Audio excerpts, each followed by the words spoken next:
A very good day to all my dear students. आज हम class 10th का chapter number 1 की exercise 1.2 complete करेंगे, जो बहुत ही आसान एक्सरसाइज है। तो चलिए इसको शुरू करते हैं।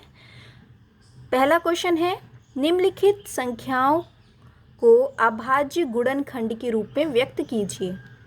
तो इन संख्याओं को आपको अभाज्य गुणनखंड के रूप में व्यक्त करना है। अभाज्य गुणनखंड आपको बता चुके हैं पहले ही पार्ट में कि ऐसे नंबर्स लेते हैं जो या तो खुद की टेबल में आते हों या 1 की टेबल में आते हों, किसी और दूसरे नंबर से भाग ना जाते हों।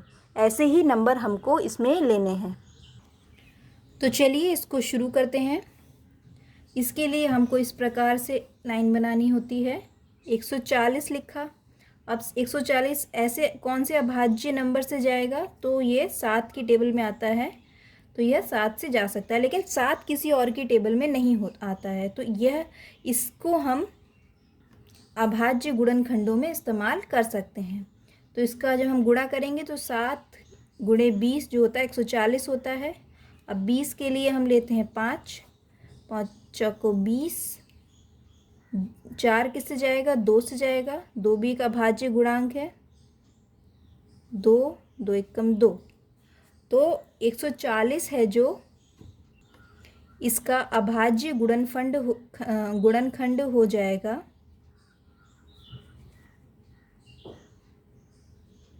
अभाज्य गुणनखंड को इंग्लिश में कहते हैं प्राइम फैक्टराइजेशन। Prime factorisation. तो 140 का हो जाएगा, ये सारे नंबर आप गुणे में लिख देंगे, 7 गुणे 5 गुणे 2 गुणे 2। यही इसका आंसर हो जाएगा। अब बढ़ते हैं सेकंड पार्ट की तरफ। इसको भी बिल्कुल ऐसे ही करेंगे। 156 है, तो ये 13 की टेबल में आता है। 13 एक अभाज्य संख्या है, तो 13 गुणे 12 जो होता है 156 होता है। 12 जाएगा 3 से, 3 चौको 12, 2 2 दूनी 1। तो इसका जो अभाज्य गुणनखंड होगा 156 का, वो हो जाएगा 13 इंटू 3 इंटू 2 इंटू 2। अब बढ़ते हैं थर्ड पार्ट की तरफ। थर्ड पार्ट थोड़ा सा बड़ा है, लेकिन डरने की ज़रूरत नहीं है, ये बहुत आसानी से हो जाएगा। इसका भी आपको अभाज्य गुणनखंड निकालना है। तो 3825 किससे जाएगा? ये 17 की टेबल में आता है, तो ये 17 से जाएगा। 17 गुणे 225 जो होता है वो 3825 होता है। यानी कि आपको यहाँ पे वो नंबर लिखना होता है जिससे गुणा करके ये नंबर आए। तो 17 का 225 से गुणा करेंगे तो ये नंबर आएगा। फिर आगे देखते हैं। इसको 5 से जाएगा, 5 45 जा। फिर ये 5 से जाएगा, 5 9 ज़ा 45 होता है। फिर ये 3 से जाएगा, 3 3 3 ज़ा 9, और 3 किससे जाएगा? 3 1 से जाएगा, 3 1 ज़ा 3। अब फोर्थ पार्ट की तरफ। 5005 ये आता है आपकी 13 की टेबल में। 13 385 ज़ा 5005 होता है। अब ये जाएगा 11 से, 11 35 ज़ा 385 होता है। 35 आता है 7 की टेबल में। 7 5 ज़ा 35, और 5 किसकी टेबल में आता है? 5 खुद की टेबल में आता है। 5 1 ज़ा 5। तो इसका जो आपका प्राइम फैक्टराइजेशन हो जाएगा वो हो जाएगा 5005 is equal to 13 into 11 into 7 into 5। अब आते हैं 7429। ये किसकी टेबल में आएगा? ये आता है 23 की टेबल में। तो 23 3 2 3 ज़ा 7429 होता है। अब ये आपका 19 की टेबल में आएगा। 19 17 जा 323, 17 किसी की टेबल में नहीं आता है, तो 17 एकम 17। तो इसका प्राइम फैक्टराइजेशन हो जाएगा आपका 7429 इक्वल टू 23 इंटू 19 इंटू 17। ये इसके आंसर हो जाएंगे। चलिए अब बढ़ते हैं प्रश्न नंबर 2 की ओर। पूर्णांकों के निम्नलिखित युग्मों के एलसीएम एंड एचसीएफ ज्ञात कीजिए तथा इसकी जांच कीजिए कि दो संख्याओं का गुणनफल बराबर एलसीएम इंटू एचसीएफ है। तो ये आपको निकालना है। इसका मतलब आपको इन दोनों संख्याओं का पहले एलसीएम निकालना पड़ेगा, फिर एचसीएफ निकालना पड़ेगा और फिर यह दिखाना पड़ेगा कि दोनों को गुणा करने पर जो नंबर आ रहा है वही उनके एलसीएम और एचसीएफ को गुणा करने पर भी आ रहा है। तो चलिए करते हैं इनका गुणनफल, गुणनखंड।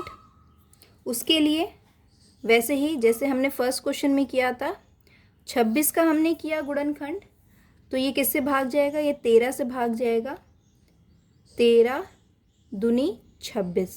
2 किससे भाग जाएगा? 2 खुद से भाग जाएगा। तो 13 और 2 संख्याएं मिल गई इसके लिए। 91 के लिए 91 किससे भाग जाएगा? 91 आपका 7 से भाग जाएगा। 7 गुणे 13 91 होता है। 13 किसी से भी भाग नहीं जाएगा तो 13 खुद से भाग जाएगा। 13 एकम 13। अब हम निकालेंगे इनका एलसीएम। तो एलसीएम कैसे निकालते हैं? एलसीएम इस प्रकार से निकालते हैं कि जो इसके गुणनखंड है, इसके गुणनखंड क्या है? 13 और 2, और इसके गुणनखंड है 7 और 13। कौन सा नंबर रिपीट हो रहा है? 13 जो नंबर है वो दोनों में रिपीट हो रहा है। तो जो भी नंबर रिपीट हो रहा होता है उसको सिर्फ हम एक बार लेते हैं और बाकी सारे नंबर वैसे ही लेते हैं। जैसे कि 13 और 13 एक बार रिपीट हो रहा है, इसमें भी, तो सिर्फ इसको एक बार ही लेंगे। 13 को 13 ले लिया, गुणा एक बार 2 और एक बार 7। इस प्रकार इन तीनों नंबर का हम गुणा कर देंगे। लेकिन बस ये याद रखना होता है कि जो भी नंबर रिपीट हो रहा होता है उसको सिर्फ एक बार ही लेते हैं। तो इसको गुणा करने पर आपका आंसर आएगा 182। अब निकालेंगे इसका एचसीएफ। एचसीएफ कैसे निकालते हैं? एचसीएफ वह संख्याएं होती हैं जो दोनों में आ रही हो, मतलब ऐसी संख्या जो इसमें भी आ रही हो और इसमें भी आ रही हो। सिर्फ उसी संख्या, सिर्फ उसी 1 या 2 या जितनी भी संख्या है, सिर्फ उन्हीं संख्याओं को लेते हैं। तो एकमात्र 13 है जो इसमें भी रिपीट हो रहा है और इसमें भी रिपीट हो रहा है, तो इसको हम ले लेंगे एचसीएफ। तो ये आपका एचसीएफ होगा। एलसीएम निकालने का तरीका हमने बता ही दिया कि सबको गुणा करते हैं, लेकिन जो रिपीट हो रहा होता है उसको सिर्फ एक बार ही गुणा करते हैं। अब आपको सिद्ध क्या करना है? आपको सिद्ध करना है दोनों संख्याओं का गुणनफल equal to LCM into HCF. ये आपको सिद्ध करना है। और वो दोनों संख्याएं कौन सी हैं? एक संख्या है 26, एक संख्या है 91। यानी कि 26 गुणे 91 जो होना चाहिए वो इनके एलसीएम और एचसीएफ का गुणा भी होना चाहिए, यानी 182 इंटू 13। इसका गुणा और इसका गुणा एकदम सेम होना चाहिए। यहाँ पे 182 होगा। इन दोनों का गुणा करेंगे तो आपको मिलेगा 2366, और इन दोनों का गुणा करेंगे 182 इंटू 13 करेंगे तो भी मिलेगा 2366। तो इस तरह ये प्रूफ हो गया। तो इति सिद्धम।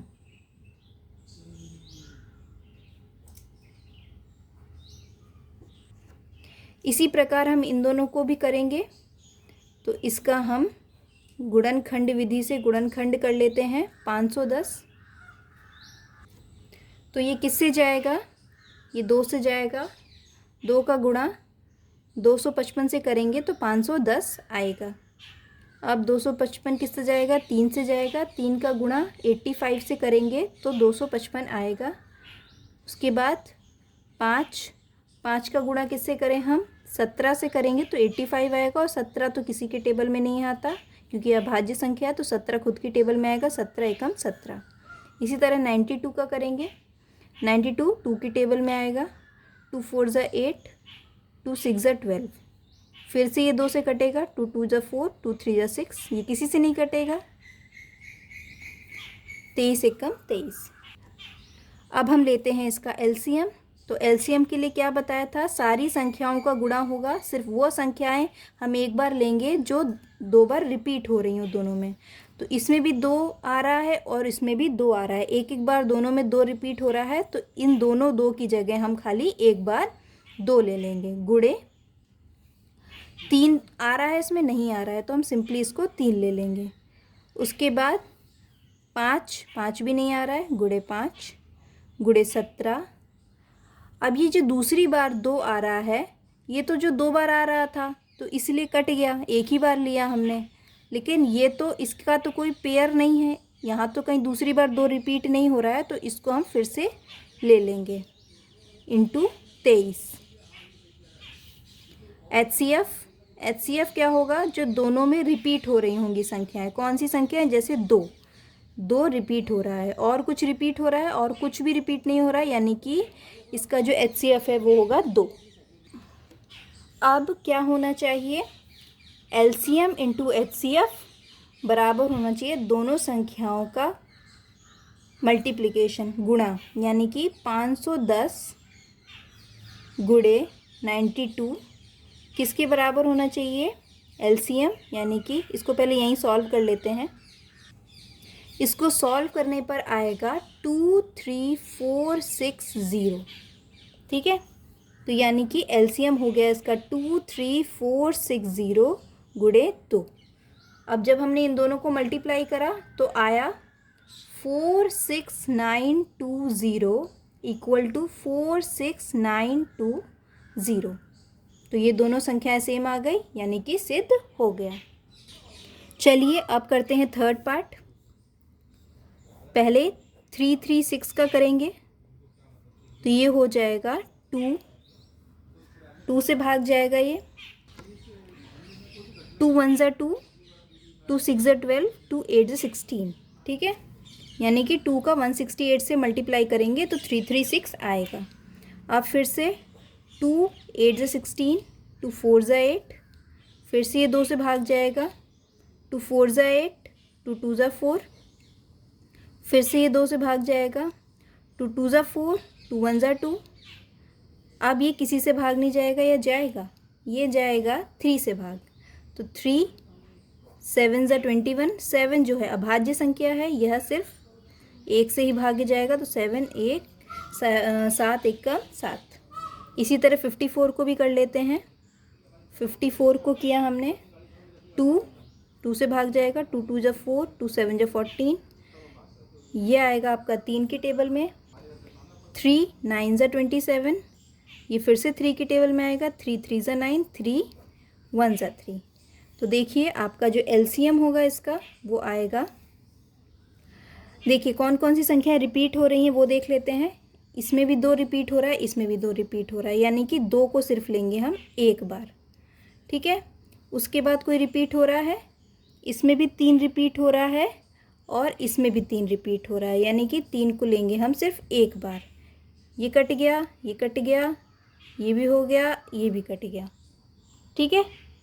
अब बची कौन कौन सी संख्याएं, गुणे 2 गुणे 2 गुणे 2 गुणे 7, और इधर कौन सी संख्या है बची, 3 गुणे 3। तो ये हो जाएगा आपका गुणे 3 गुणे 3। इसी तरह HCF ले लेंगे इसका। HCF में जो संख्याएं रिपीट हो रही होंगी हमें दिखी गई हैं, एक तो 2 रिपीट हो रहा है, तो 2 गुणे 3 रिपीट हो रहा है, गुणे 3, यानी कि 6। इसका तो HCF हो गया 6। अब हम LCM इसका निकालते हैं, कितना आता है कैलकुलेट करके। इसका LCM आएगा 3024। अब देखते हैं इन दोनों को संख्याओं को गुणा करके, 336 गुणे 54 किसके बराबर आना चाहिए, LCM इंटू HCF, यानी कि 3024 गुणे 6।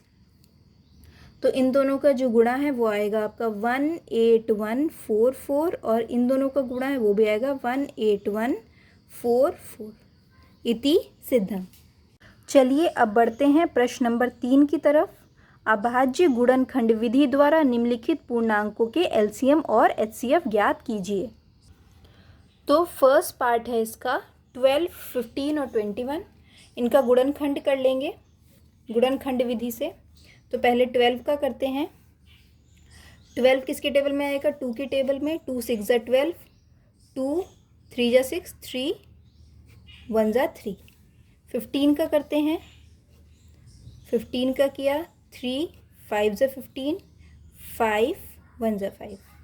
21 का करेंगे, 3 7 ज़ा 21, 7 1 ज़ा 7। अब हमें इसका क्या निकालना है? इसका निकालना है हमको एलसीएम। एलसीएम निकालने के लिए सबसे पहले देखेंगे कि कौन सा नंबर रिपीट हो रहा है। 2 इसमें आ रहा है, 2 इसमें आ रहा है क्या? इसमें आ रहा है क्या? नहीं आ रहा है। कौन सी संख्या है? 3। 3 इसमें भी आ रही है, इसमें भी आ रही है, इसमें भी आ रही है। यानी कि जो 3 संख्या है इसको सिर्फ हम कितनी बार लेंगे? एक बार लेंगे। तो हमने तीनों जगह 3 को कट लगा दिया, तो ये हमने एक बार ले ली। उसके बाद वैसे ही ले लेंगे सारी संख्याएं। 2 गुणे 2 इन दोनों को, उसके बाद गुणे 5, उसके बाद गुणे 7। इनको गुणा करने पे बहुत ही खतरनाक नंबर आएगा जो कि है 420। अब निकालते हैं एचसीएफ। तो एचसीएफ कैसे निकालेंगे? एचसीएफ के लिए हमको वो संख्याएं चाहिए होती हैं जो तीनों में रिपीट हो रही हो। तो ऐसी कौन सी संख्या है? ऐसी सिर्फ एक संख्या है, वो है 3। इसमें भी आ रहा है, इसमें भी आ रहा है, उसमें भी आ रहा है। तो ये आपका 3 आपका एचसीएफ हो जाएगा। ठीक है, अब बढ़ते हैं अगले प्रश्न की ओर। 17 23 21 ये 29 ये तीनों ही संख्याएं ऐसी हैं जो किसी और संख्या से नहीं जाएंगी। तो ये बहुत आराम से इसका गुणनखंड निकल जाएगा। 17 का 17 से ही होगा, 17 एकम 17। 23 का 23 से ही होगा, 23 1 ज़ा 23। और 29 का भी 29 से ही होगा, 29 1 ज़ा 29। ठीक है, अब निकालना है इसका एलसीएम। कोई भी संख्या रिपीट नहीं हो रही है तो हम सीधे इसको लिख सकते हैं 17 इंटू 23 इंटू 29। और इसको मल्टीप्लाई करने पर बड़ा प्यारा सा नंबर आएगा 11339। ठीक है, अब निकालते हैं एचसीएफ। एचसीएफ कैसे निकालोगे आप लोग? एचसीएफ निकालने के लिए तो कुछ कॉमन होना चाहिए। इन तीनों में से तो कुछ कॉमन है ही नहीं, लेकिन एक चीज़ हमेशा कॉमन रहती है, वो है आपका 1। 1 का गुणा 1 से करेंगे तो 1 आएगा, 1 का गुणा 1 से करेंगे तो 1 आएगा, इधर भी 1 आएगा। यानी कि तीनों का एचसीएफ क्या हो जाएगा? Common number 1।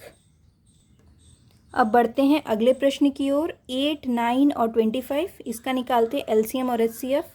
8 का निकालेंगे तो 2 से भाग जाएगा, 2 4 ज़ा 8, फिर 2 2 ज़ा 4 और 2 1 ज़ा 2। 9 का निकालेंगे, 3 3 ज़ा 9, 3 1। 25 का करेंगे, 25 5 5 ज़ा 25, 5 1 ज़ा 5। इसका एलसीएम क्या आएगा? एलसीएम सबसे पहले देखते हैं क्या कोई नंबर रिपीट हो रहा है। इधर 2 है, इधर 3 है, इधर 5 है, कोई भी नंबर रिपीट नहीं हो रहा है। तो इसका एलसीएम होगा 2 into 2 into 2 into 3 into 3 into 5 into 5। इसको मल्टीप्लाई करने पर आएगा 1800। अब निकालते हैं एचसीएफ। एचसीएफ निकालने के लिए कोई एक नंबर कॉमन होना चाहिए। क्या कोई नंबर कॉमन है? जिसका कोई नहीं होता उसका भगवान होता है, यानी कि जिसका कोई नंबर कॉमन नहीं होता उसका क्या कॉमन होता है? 1 होता है। तो इसका एचसीएफ हो जाएगा 1।